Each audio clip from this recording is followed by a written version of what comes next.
Now, let me make sure I talked about Pluto. I did talk about Pluto. Okay, let's talk about this yod before I let you go.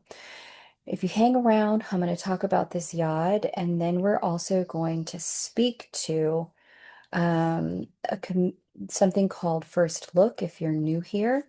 First Look is where I look at the energies coming up from this full moon into the Taurus new moon. Happy birthday, Taurus. It is going to be your season as this full moon gets posted, this lunar update.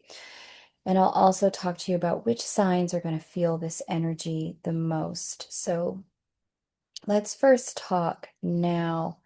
I want to speak to this yod. So here's Mars in Aries conjunct Saturn, also in Aries. And here is Venus in Gemini. Okay. Here's the full moon.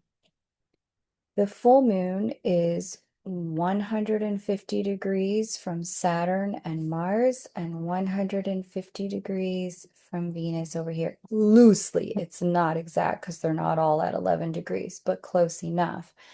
That 150-degree angle is an aspect that we as astrologers call the inconjunct or quincunx.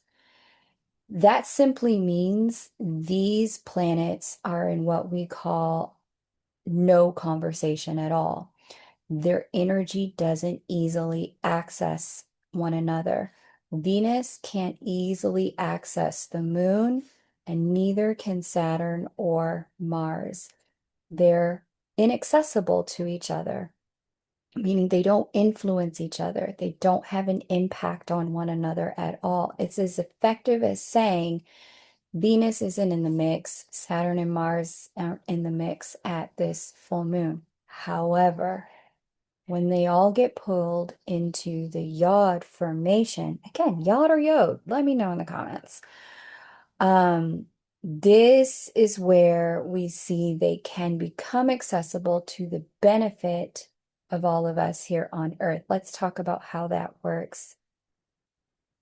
There's tons of lovely healing, breakthrough, growth, and transformation energy that I just mentioned, but they become accessible at this full moon when we take the two energies that are not in communication with the full moon and we harmonize them together. When these two harmonize, they then become accessible to the full moon.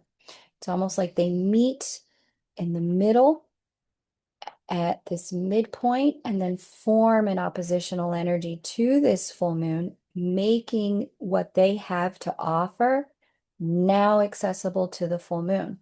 But harmonizing them, that's a choice. They are in what's called a sextile to one another, and sextiling energies have to be chosen to work with. Can they work together? Yes. Do they automatically work together? Not the same way you would get with a trine or a conjunction. The sextile takes a little bit of effort to see benefit from. So let's break this down into experiential details. What does that mean you might experience? Okay.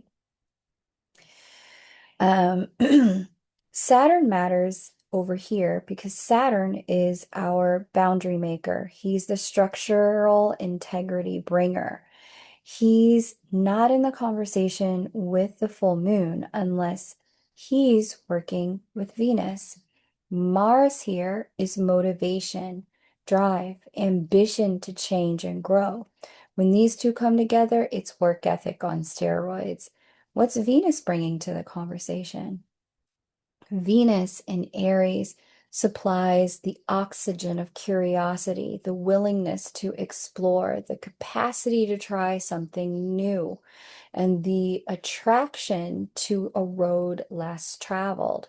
Now, you pair that with a little bit of work ethic and discipline, now we have the out when it comes to all those super heavy emotions, the toxicity of the old, the power struggles that weren't working for us, all of these other planetary energies funneling their energy into this full moon. When we harmonize these guys, now we have a way out. through being willing to try something new, ambition for more than what we've had before, curiosity about what's possible, and a magnetism to a road less traveled, open-mindedness. That's that Venus in Gemini, to others' perspectives, and a willingness to look at things from a different perspective, ourself being attracted to other perspectives than just our own. Don't you love how beneficial and kind and benevolent the universe is?